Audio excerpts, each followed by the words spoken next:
As we told you yesterday, a Mesa mom is calling on Maricopa County prosecutors to re-examine the charge in a shooting case, arguing her 21-year-old son was seconds away from losing his life back on New Year's Day. As Caden Horace and his ex-girlfriend sat parked in front of Little Mesa Cafe back on January 1st, court records say multiple witnesses saw Eric Feliciano arrive in the parking lot in his truck, slam into Caden's vehicle before getting out of the truck with a firearm.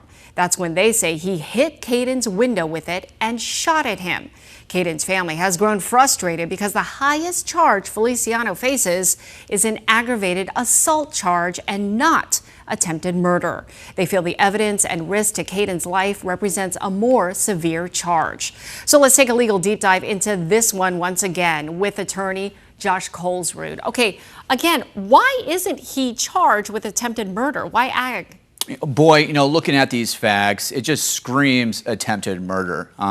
So, let's walk through this together. You have one sequence of events where the defendant in this case first rammed his car into the victim's car, right? So that's attack on the victim, number one, right, with a deadly weapon, which is the car. He then gets out of the car, and instead of de-escalating, he walks over and he pounds on the window, breaks it, and then fires his weapon in the direction of the victim. Right. But that's not all. There's a love triangle going on where the victim in the case is the ex-boyfriend of the girlfriend who's involved. So you have intent, you have opportunity, you have motive.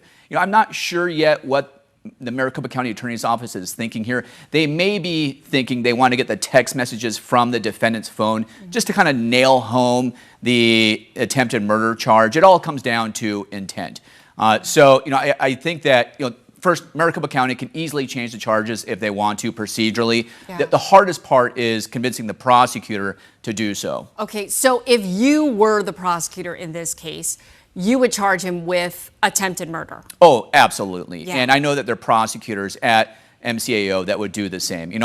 These cases are staffed on a weekly basis there, and I'm sure that during that staffing there were prosecutors that were saying, look, you got to do the attempted murder charge for sure. So technically this could change though. Oh yeah, and I wouldn't be surprised if it does. All right, Josh, thanks so much. Troy.